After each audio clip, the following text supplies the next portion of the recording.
Bonjour les troisièmes, on se retrouve pour cette vidéo correction du DNB 2021 d'Amérique du Nord. Alors on va commencer déjà par une première chose que vous devez faire quand vous voyez votre brevet, c'est regarder un petit peu votre sujet de manière générale et notamment des indications qui peuvent vous aider à répondre correctement aux questions. Alors la première chose, donc on regarde, ça c'est un truc tout bête, c'est regarder le nombre de points. Alors pourquoi on regarde le nombre de points? C'est pas pour dire qu'il y a certaines questions auxquelles on va absolument répondre et d'autres non. C'est tout simplement parce que le nombre de points, ça vous indique s'il va vous falloir une réponse très développée, moins développée, etc., etc. Donc là, si on regarde pour le premier document, les deux premiers documents, le premier exercice, vous voyez qu'on a finalement peu de questions, on n'a que 5 questions, mais par contre, ces questions valent beaucoup de points.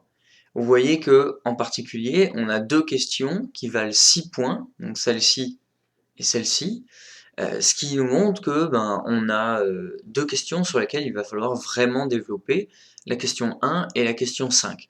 On ne vous donnera pas les 6 points si vous faites une réponse avec deux lignes, avec une question qui vaut autant de points. Donc il va falloir développer vraiment là-dedans. Ensuite, autre chose que vous devez faire absolument quand vous recevez ce brevet, parce que je sais que vous avez des problèmes de temps en temps avec la lecture des consignes, c'est regarder toutes les questions qui portent du pluriel, pour ne pas oublier.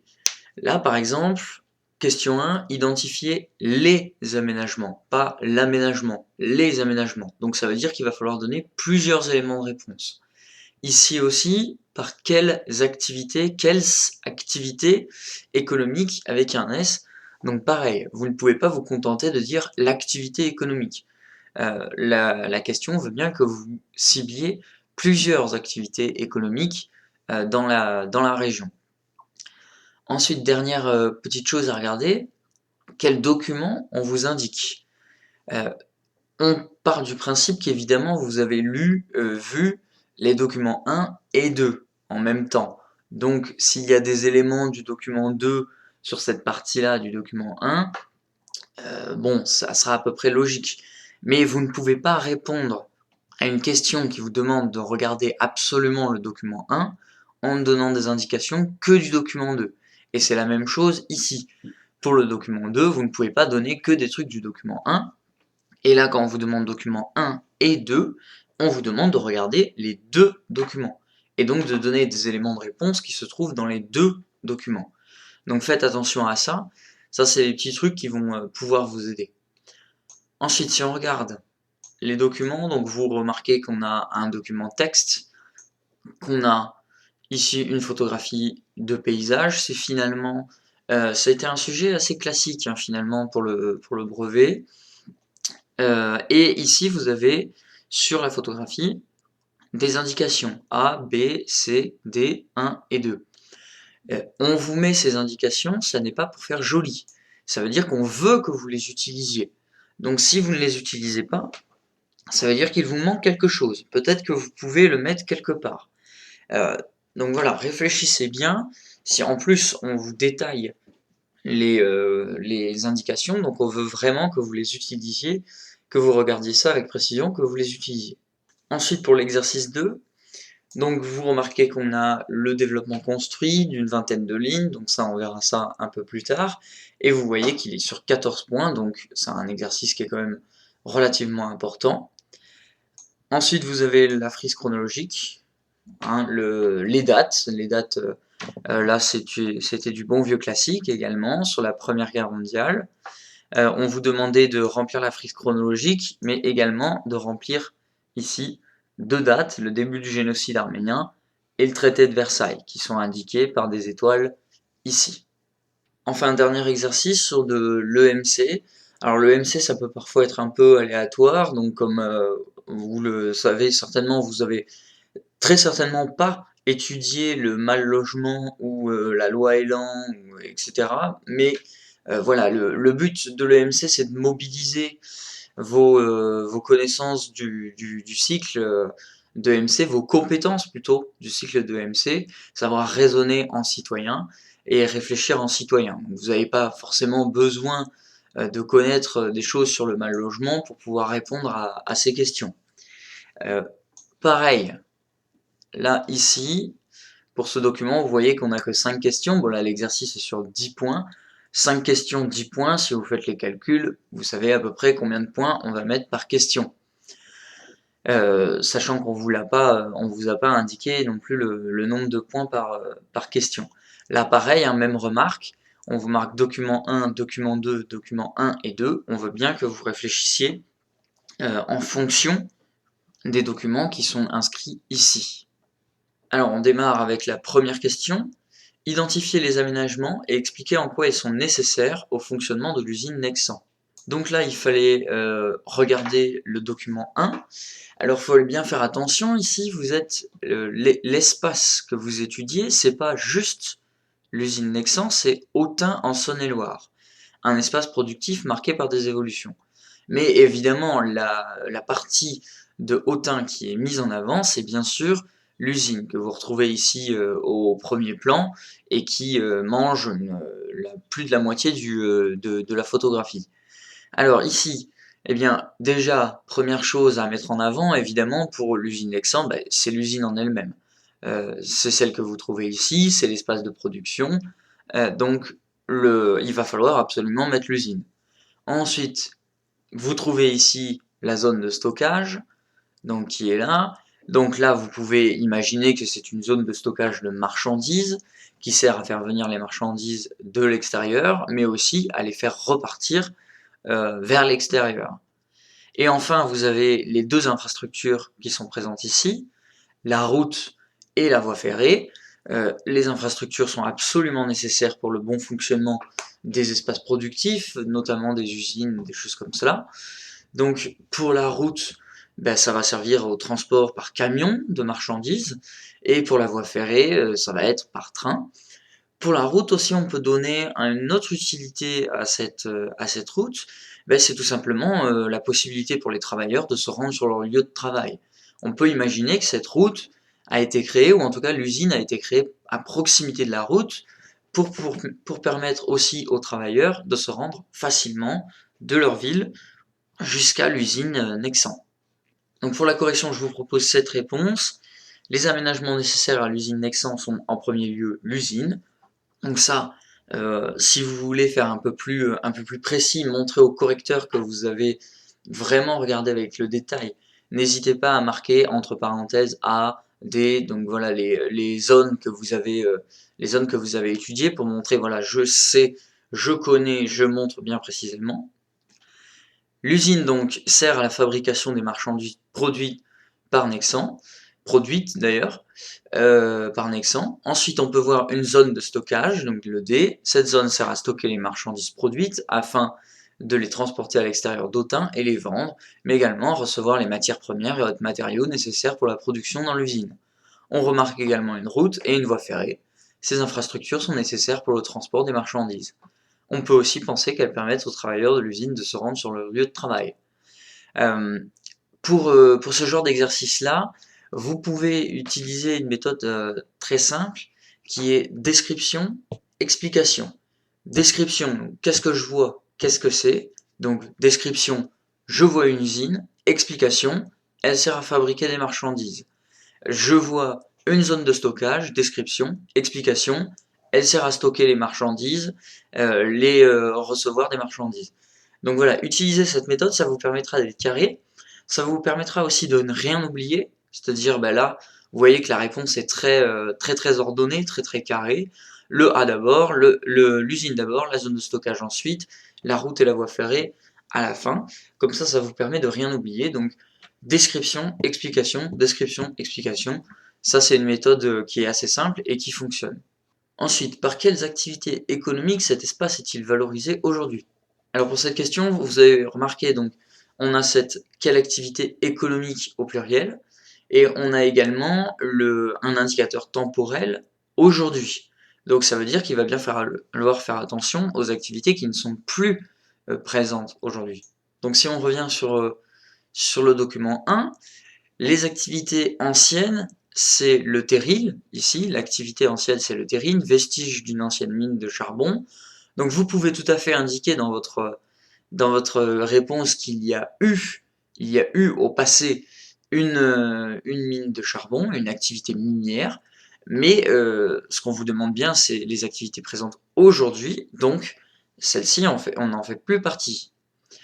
Ensuite, les activités présentes, bon ben évidemment, vous revenez sur l'usine Nexan, donc une activité de type industriel. Là, en fait, on cherche à vous faire sortir peut-être un petit peu de lexique, c'est-à-dire l'utilisation du mot industriel. Donc, une activité industrielle avec l'usine Nexan. Et ici, vous avez en C les terres agricoles, donc une activité aussi agricole, de l'agriculture. Ce sont des activités anciennes, certes, mais ce sont des activités qui sont toujours actives, puisqu'on voit encore que les terres sont là, que tout est bien cadastré, etc. Donc, elles sont encore utilisées. On est sur un espace productif qui est productif de manière industrielle, mais aussi de manière agricole, avec ces deux espaces-là. Pour ce qui est de l'usine Nexan, vous pouvez éventuellement préciser avec le document 2, ce que le document 2 nous l'indique, que l'usine Nexan aussi fait de la recherche et développement, c'est-à-dire qu'elle essaye de trouver de nouvelles technologies. Donc, vous pouvez dire que là, on est sur non seulement une activité qui est d'aujourd'hui, mais qui cherche à se lancer un petit peu dans le futur, hein, en présentant des activités innovantes. Alors, je vais pas lire à chaque fois la réponse de la correction, je vous renvoie à la correction écrite que je vous ai envoyée sur Éclat pour regarder les réponses. Là, je me contente d'expliquer. Ensuite, donc pour la 3, montrer que l'activité de cet espace a évolué dans le temps. Alors ensuite, pour la 3, montrer que l'activité de cet espace a évolué dans le temps. Donc là, on revient de nouveau sur notre document 1. Là, ben, on avait la question de quelle est l'activité, les activités présentes aujourd'hui. Ben là, on vous demande les transformations du temps. Donc ben là, là c'est le moment de sortir notre terril. Donc on voit qu'on a le vestige d'une ancienne mine de charbon. On a une activité ancienne qui était l'activité minière. Et aujourd'hui, eh bien, on a une activité industrielle. Là, on peut de nouveau ressortir que dans le document 2, on a une activité même innovante qui fait de la recherche et développement, donc on a quelque chose qui est dynamique. Et enfin, on a les activités agricoles qui sont toujours là. Là, pour le coup, vous pouvez marquer que c'est un facteur de stabilité, c'est-à-dire que l'agriculture, c'est une activité qui est très ancienne, mais qui est restée aujourd'hui. Donc ça, c'est un facteur de stabilité. Là, c'est le marqueur d'une ancienne activité qui n'est plus là, qui n'est plus présente aujourd'hui. Et les nouvelles activités, eh bien, c'est l'usine Nexan qui représente plutôt une activité nouvelle. Ensuite, document 2, quelle est la production de l'usine Nexan d'Autun? Bon, alors là, il vous suffisait de même presque de lire le titre, hein. Donc, vous voyez que l'usine Nexan euh, produit des câbles électriques. Vous voyez qu'elle travaille dans le BTP, donc bâtiment travaux publics. Donc là, on vous parle des câbles électriques, donc évidemment, il va falloir sortir les câbles électriques, donc tout ce qui est câblage. Mais par contre, vous pouvez également imaginer qu'ils ne font pas que ça, ils ne font pas que du câble électrique. Il est possible qu'ils fassent d'autres choses en lien avec le BTP ou en lien avec le câble électrique. Vous pouvez donc indiquer que, évidemment, donc ça, l'élément de réponse principal, c'est que l'usine Nexan fabrique du câble électrique même innovant, vous pouvez ajouter, mais qu'il y a possibilité, c'est très fortement possible, qu'ils produisent également d'autres produits, d'autres marchandises en lien avec le BTP ou en lien avec l'électrique dans le bâtiment, d'autres câblages par exemple. Alors question 5, après avoir rappelé la notion d'espace productif, expliquez ce qui fait de l'usine Nexan d'Autun un espace productif dynamique et majeur du territoire. Donc là, encore une fois, vous devez utiliser les documents 1 et 2. Donc là, il va falloir utiliser un petit peu les réponses que vous avez mis derrière avec le document 1 et le document 2.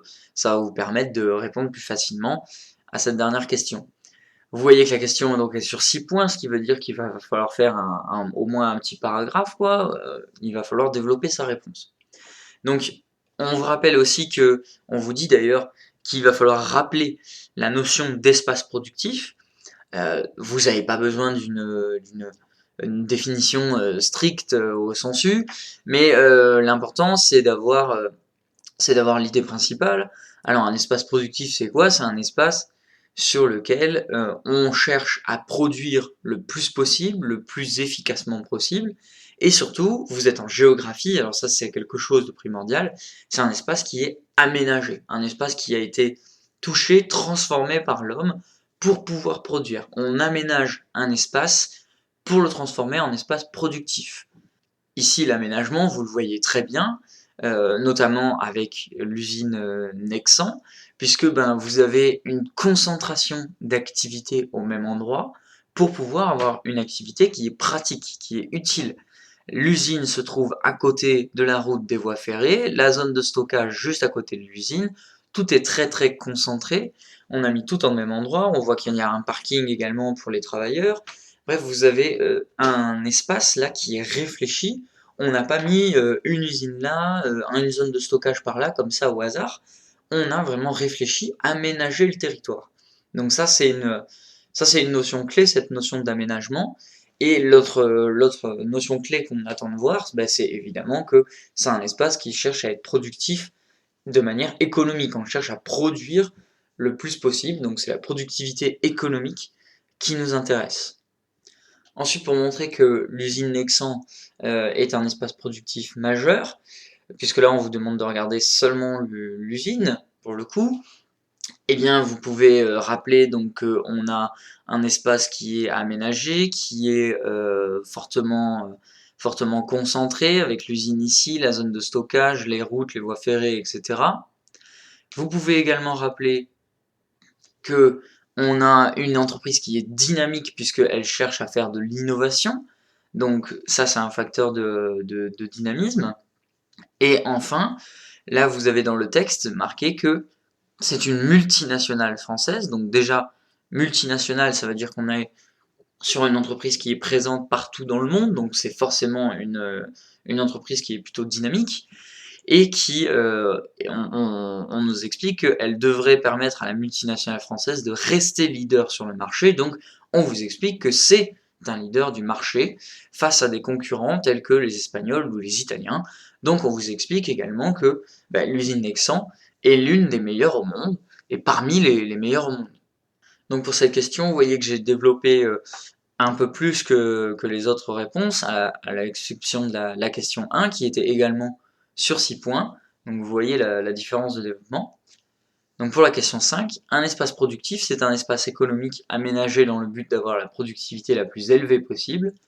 L'usine Nexan est un espace productif car l'espace a été aménagé dans le but d'avoir une grande productivité, avec l'usine, la zone de stockage, ainsi que les infrastructures routières et de voies ferrées. On voit que cet espace est dynamique car l'usine fait de l'innovation, avec l'invention de nouveaux câbles électriques qui lui ont permis d'obtenir le prix de l'innovation du BTP. Donc là, je prends une phrase du texte. N'hésitez pas sur votre document à marquer, une fois que vous avez votre document, il est pour vous, vous pouvez faire ce que vous voulez. Donc à marquer les lignes sur le côté, donc là, ligne 6, document 2, on l'indique. On voit également qu'il s'agit d'un espace productif majeur, car Nexan reste le leader sur le marché face à des concurrents tels que les Espagnols ou les Italiens. Et là on précise, Nexan arrive donc à être parmi les meilleurs au monde dans son domaine. Là je ne l'ai pas fait, mais évidemment pour être bien propre, bien carré, vous pouvez également indiquer la ligne et le fait que vous êtes sur le document 2. Alors ensuite on passe à l'exercice 2. Alors je vais commencer d'abord par la frise chronologique et ensuite je corrige le paragraphe argumenté.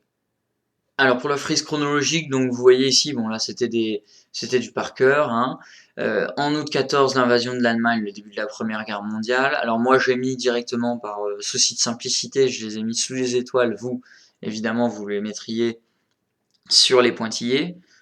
Mais donc le génocide des Arméniens, le début du génocide des Arméniens ici en 1915, la guerre de position que vous avez là, donc guerre de mouvement, guerre de position, guerre de mouvement, les révolutions russes de février et octobre 1917, En novembre 18, le 11 novembre, l'armistice de la Première Guerre mondiale, et le traité de Versailles, ici, donc en 19.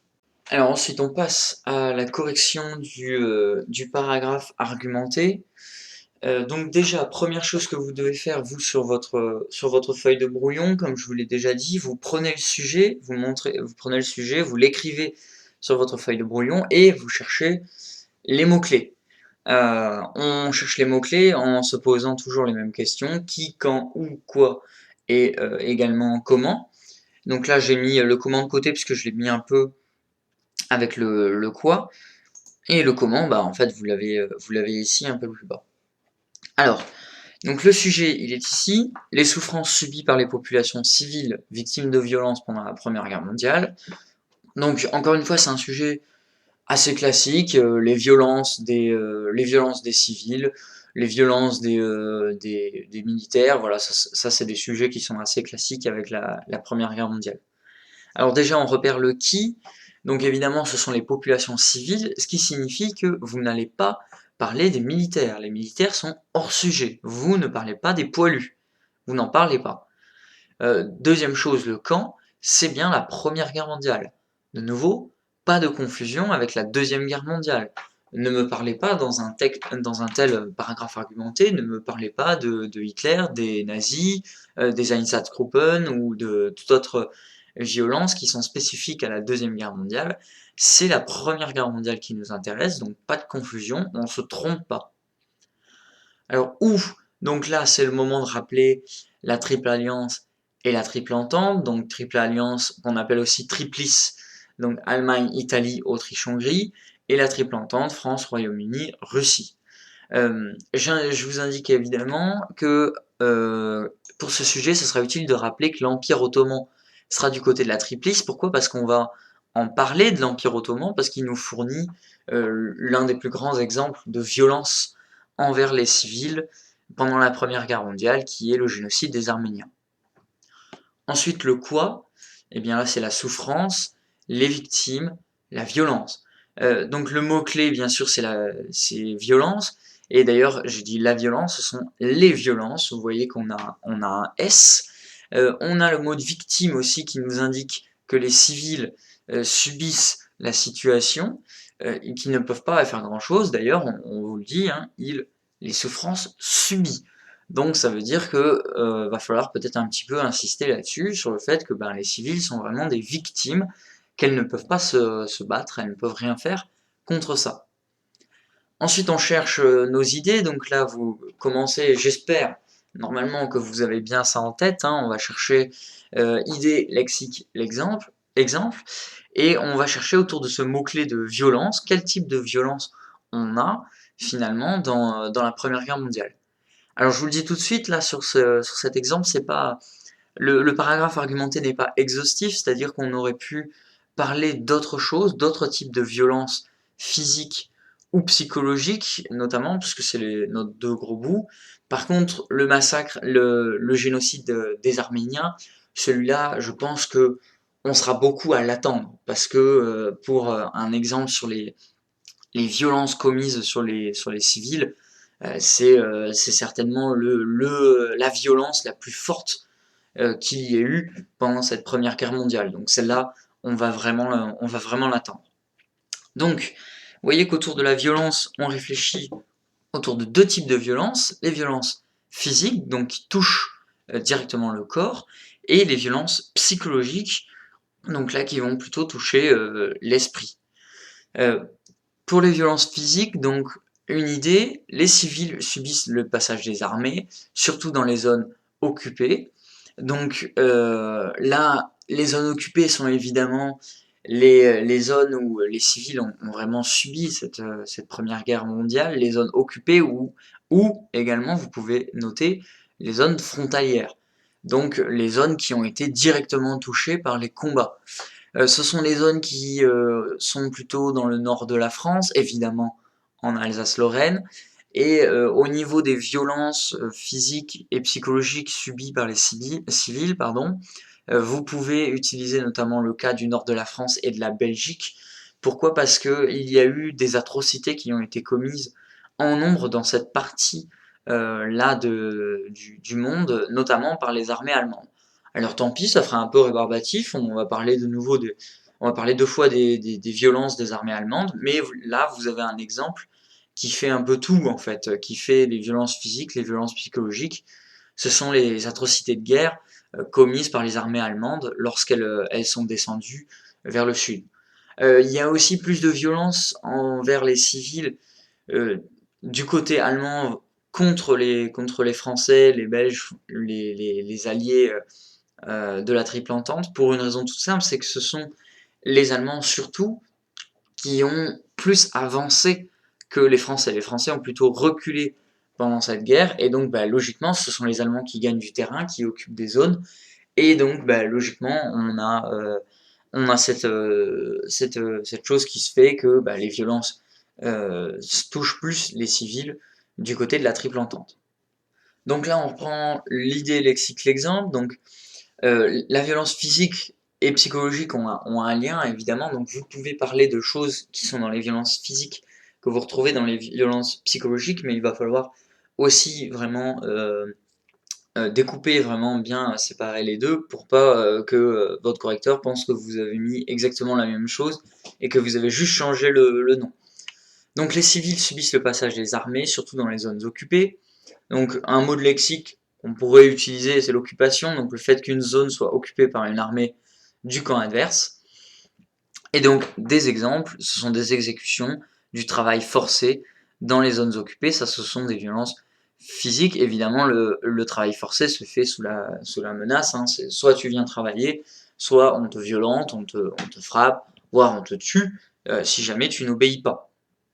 Pour les violences psychologiques, donc, une idée, des viols sont commis lors du passage des armées, la population souffre également du rationnement, des pénuries, donc ça ce sont des violences psychologiques. Alors évidemment le viol, vous entrez aussi dans la violence physique, mais vous pouvez mettre l'accent tout à fait sur la violence psychologique, vous n'en avez pas parlé dans les violences physiques, vous pouvez dire que ben, le viol c'est aussi une violence psychologique, on va là les personnes qui sont violées, notamment là les jeunes femmes dans ces exemples-là, en ressortent brisées psychologiquement. Donc on a ces viols, on a le rationnement, les pénuries, on aurait pu mettre bien d'autres exemples. Ben, par exemple, ben, les populations civiles frontalières subissent également les bombardements quand les combats avancent.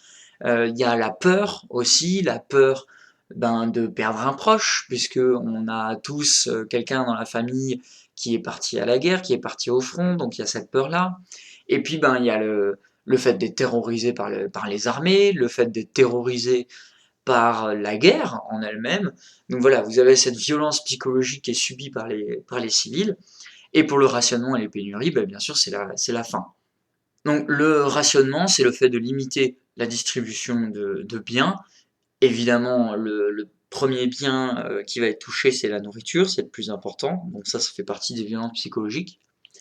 Et pour les exemples, viol commis lors du passage des armées allemandes en Belgique, dans le nord de la France, et le rationnement qui est organisé par tous les belligérants, donc pas seulement la France, mais aussi les Allemands, les Russes, etc. Et enfin, donc dernière idée pour votre dernier paragraphe, un massacre. Donc une idée, pendant la guerre, on voit un massacre de civils, le génocide arménien. Lexique, donc là il va falloir, là vraiment, là ça va être important de rappeler ce que c'est un génocide, donc c'est une extermination volontaire d'une population.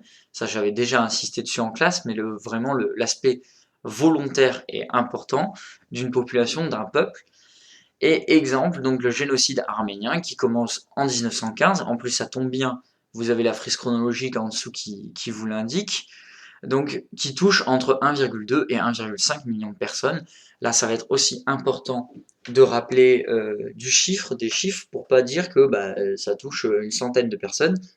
Non, non, c'est 1,2 à 1,5 million de personnes, on ne sait pas exactement combien, on sait qu'à peu près les 2 tiers des Arméniens présents dans cette zone ont été exterminés pendant ce génocide. Donc vous regarderez en détail le paragraphe fragmenté que je vous ai fait, j'ai mis donc un exemple en entier. Donc vous voyez, je vous rappelle, une fois encore, que pour votre paragraphe argumenté, n'hésitez pas, d'ailleurs faites-le, je vous exige de le faire, j'exige que vous le fassiez. Sautez des lignes entre chaque paragraphe, sautez des lignes entre les paragraphes, l'introduction et la conclusion. Sautez une ligne aussi quand vous annoncez votre problématique. Donc là, vous voyez que la problématique, on se casse pas la tête comme d'habitude, on prend le sujet, on le met sous forme de question. Donc, quelles sont les violences subies par les civils lors de la Première Guerre mondiale? C'est simple, c'est efficace, ça marche très bien. Pour l'introduction, on se rappelle qu'on rappelle tout ce qu'on a trouvé là, donc le qui, quand, où, et le quoi également. Donc là, le quoi, on va le développer là-dedans, le quoi et le comment là-dedans, mais on rappelle le sujet, donc c'est-à-dire qu'on va parler des souffrances. Donc là, le quand, évidemment, vous devez mettre les dates de la Première Guerre mondiale, ça c'est une obligation. Le où, donc ici la triple alliance, composée de l'Allemagne, l'Italie, l'Autriche-Hongrie, la triple entente avec la France, le Royaume-Uni, la Russie. Et vous pouvez commencer votre phrase en indiquant que ce conflit fait 10 millions de morts. Je vous avais déjà expliqué pour les phrases d'introduction, les phrases d'accroche dans l'introduction. Utiliser un chiffre, ça marche plutôt pas mal. Bon, évidemment, il faut utiliser un chiffre qui soit en rapport avec votre sujet. Là, vous utilisez un chiffre très global, le fait qu'il y a 10 millions de morts. Donc attention, c'est un chiffre qui compte évidemment les soldats. Donc là, vous rappelez que ce sont les soldats, et on a des soldats qui souffrent lors des combats, mais que les civils subissent également la guerre et sont victimes de violences. Donc on rappelle que le sujet central, ce qui va nous intéresser, ce sont les civils. Pour les paragraphes, on se rappelle qu'on fait quelque chose de très organisé, très carré.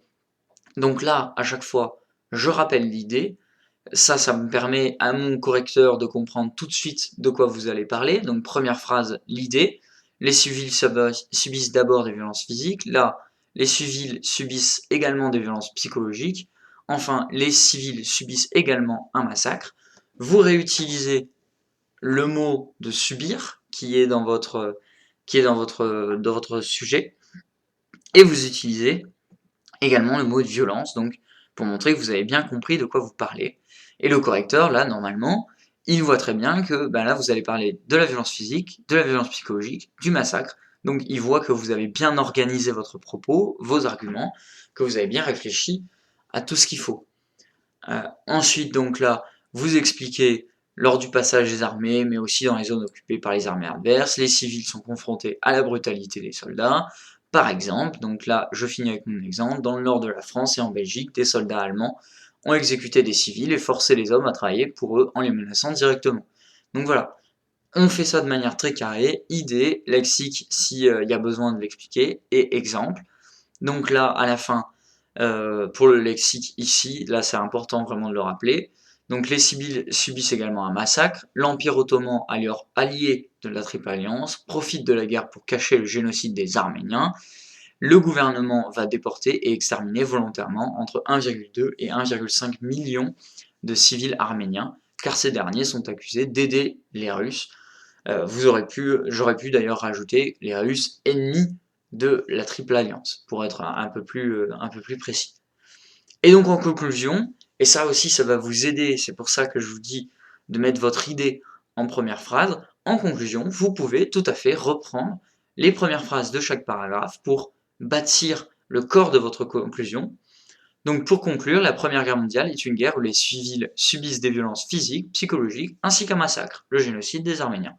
Donc là, vous avez, hop, j'ai repris exactement les premières phrases de chacun des paragraphes. L'ampleur de ces violences sur les populations civiles nous montre qu'il s'agit d'une guerre particulièrement destructrice et ouvre la voie à une nouvelle série de violences lors de la Seconde Guerre mondiale. Donc là, je fais une ouverture en rappelant que voilà, dans la Première Guerre mondiale, on a des violences sur les populations civiles. Dans la Seconde Guerre mondiale, il y en aura aussi. On ne développe pas besoin de développer, on fait juste une ouverture et on montre également au correcteur que je sais que pendant la Seconde Guerre mondiale, il y a eu aussi des violences envers les civils. Enfin, donc, dernier exercice, l'exercice 2MC. Donc, on commence avec la question 1. À quelles principales difficultés sont confrontées les personnes évoquées dans cette campagne de la Fondation Abbé Pierre? Donc pour le document 1, vous l'avez avec évidemment cette affiche sur l'arrêt de bus et le titre également ici, donc qui vous permet de préciser, c'est une campagne contre le mal logement. Donc c'est ça qui est regardé. On s'attend évidemment à ce que vous expliquiez un petit peu ce que c'est le mal logement, sans rentrer dans les détails précis du nombre de mètres carrés ou quoi, mais indiquer que bien le mal logement, c'est le fait d'avoir une maison, un appartement qui est beaucoup trop petit pour pouvoir vivre de manière décente. Alors là, en plus, vous voyez qu'on a on a un jeu de communication qui est très intéressant, puisque vous avez dans cette phrase 6 mètres carrés pour attendre le bus, c'est bien, mais pour vivre. Et donc là, dans ce jeu que vous avez, ben, c'est une affiche qui est sur un arrêt de bus. Donc on vous laisse réfléchir quand vous allez attendre votre bus, regardez, ben ça peut être la maison de quelqu'un. 6 mètres carrés, un arrêt de bus, ça peut être la maison, l'appartement de quelqu'un. Donc 2, quels objectifs sont poursuivis par la campagne publicitaire de cette fondation? Donc là, l'objectif, on en a un petit peu parlé juste avant. Donc, le premier objectif, c'est de choquer. C'est de montrer un peu aux gens la réalité, c'est-à-dire qu'il y a des gens qui vivent dans 6 mètres carrés en France. C'est leur maison, donc qui vivent dans l'équivalent d'un arrêt de bus. Donc le premier but, c'est évidemment de choquer, de provoquer un petit peu. Et puis, ben, on peut penser aussi que le but, c'est d'agir, de faire réagir, de faire agir les gens concrètement, puisque ici, vous avez là agissons. Donc, l'association Abbé Pierre vous invite à agir, à réagir de manière concrète, pas seulement à être choqué, mais aussi agir de manière concrète. Alors pour une association, bah, ça peut être soit des dons, soit carrément devenir bénévole, devenir volontaire pour l'abbé Pierre et essayer d'aider les gens qui souffrent du mal logement. Donc 2 éléments de réponse pour cette question. 1. Provoquer, choquer. 2. Agir, agir concrètement, soit en faisant des dons pour l'association, soit en aidant, en devenant bénévole.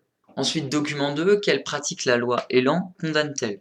Donc là pareil, sur la loi Elan, vous avez le document, le titre du document qui vous l'indique finalement assez bien. Là aussi, avec le pilier 3, donc on s'attend à ce que vous me disiez qu'évidemment il lutte contre les marchands de sommeil, et on s'attend à ce que vous expliquiez un petit peu ce que c'est le marchand de sommeil, pour montrer que vous avez bien compris. Donc les marchands de sommeil, là vous pouvez utiliser la définition, hein, donc évidemment en citant. Donc ce sont des propriétaires qui abusent de leurs locataires en louant très cher des logements indignes et en connaissance de cause. Donc ce sont des gens qui cherchent à abuser d'une position. Alors les marchands de sommeil, vous les trouvez en particulier dans des grandes villes, notamment Paris, où il est très difficile de trouver un logement. Et donc, ben, certaines personnes sont prêtes à accepter à peu près tout et n'importe quoi pour pouvoir se loger dans la ville, et même des logements qui sont trop petits, qui sont insalubres, donc qui sont sales, qui ont des problèmes du style d'humidité, etc., des murs pas en bon état, avec des champignons, des choses comme ça, enfin bref, voilà, des logements qui sont insalubres. Donc c'est ça qu'on attend comme réponse. Donc la loi Elan condamne les marchands de sommeil, et donc vous pouvez utiliser cette partie du document en la citant, bien entendu. Ensuite, documents 1 et 2, donc là, on rappelle, on touche aux deux. Montrer que cette loi met en œuvre la fraternité, l'une des valeurs républicaines. Alors là, c'est assez intéressant, ils nous mettent montrer documents 1 et 2, mais ils nous parlent seulement de cette loi.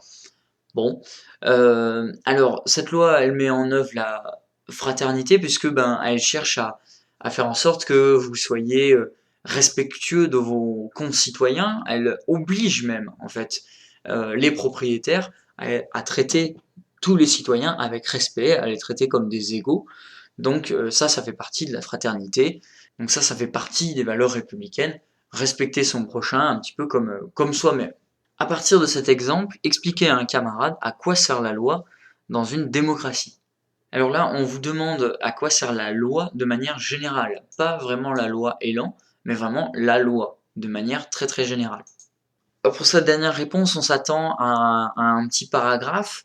Vous êtes censé expliquer à votre camarade, donc vous pouvez très bien utiliser la première personne, donc dire tu vois, je pense que tu vois, etc. Là, on vous demande votre avis, donc vous pouvez tout à fait vous engager, vous personnellement, dans ce paragraphe, hein. Là, pour le coup, on vous le demande concrètement. Là, on demande un petit paragraphe, une réponse un peu plus développée, réfléchir à quoi sert la loi. Là, encore une fois, on cherche à savoir si si vous êtes capable de mobiliser les compétences de MC. Donc, dans une démocratie, la loi sert à régler les relations entre les citoyens français. Par exemple, la loi Elan nous permet d'être traités tous avec décence et respect lorsque nous cherchons un logement. La loi permet aussi de fixer des règles justes qui protègent les citoyens. Par exemple, la loi Elan permet à tous les citoyens d'être protégés contre les marchands de sommeil qui cherchent à abuser d'une situation. Donc vous pouvez tout à fait, hein, ce sera même, je pense, bonifié, le fait que vous réutilisez le document, vous montrez que vous avez compris à quoi servent les documents, et dans un cadre plus large, vous êtes capable de les réutiliser. Et la dernière exemple que j'ai mis, donc enfin la loi peut également permettre de réparer une situation, d'apporter plus de justice sociale. On pourrait par exemple imaginer une loi qui impose aux propriétaires de logements insalubres de les rénover. Donc vous pouvez faire ça, c'est vous qui vous engagez personnellement là. Donc vous pouvez tout à fait imaginer des lois, imaginer quelque chose qui colle avec votre sujet évidemment et qui soit un petit peu comment dire, qui soit une loi réaliste. On va pas, ne mettez pas, ne me dites pas une loi qui va donner 10 000 € à tout le monde. Voilà, faites quelque chose de réaliste. Mais l'idée, c'est voilà, c'est d'avoir quelque chose qui permette d'expliquer que bah, vous avez compris à quoi ça sert une loi. Donc la loi, ça sert essentiellement donc régler les relations entre les citoyens, apporter des règles qui soient justes. La loi, ça peut servir à protéger et ça peut servir également à réparer, à apporter plus de justice sociale. Là, cette dernière idée, je l'ai eue en fait avec l'idée de l'abbé Pierre. Hein, c'est pas moi j'ai pas réfléchi tout seul à ça. Avec l'abbé Pierre, ben, on a des logements qui sont trop petits, qui sont insalubres. Eh bien, on peut imaginer une loi qui force les propriétaires à rénover ces appartements qui sont insalubres. Donc voilà, vous pouvez tout à fait réfléchir autour de ça et imaginer quelque chose, puisque là, on vous le demande concrètement. Donc voilà, là, on a corrigé la totalité du brevet. N'oubliez pas, pour le brevet, une fois encore, de ramener votre convocation, de ramener votre pièce d'identité, à boire, t-shirt, short, hein, on vient pas, vous venez pas là avec des pulls parce qu'il va faire chaud. Vous n'oubliez pas vos crayons de couleur si jamais vous tombez sur une épreuve de géographie avec une carte à faire, sinon vous savez ce qui vous attend. Donc voilà, n'oubliez pas tout ça, soyez prêts pour le brevet, et donc vendredi, je vous envoie encore un petit peu plus de révision pour le brevet. Euh, Préparez-vous bien, préparez votre sac déjà à l'avance, n'hésitez pas. Et également, n'hésitez pas. Dormez bien, reposez-vous bien correctement et ayez une bonne hygiène de vie pour pas arriver complètement crever le jour du brevet.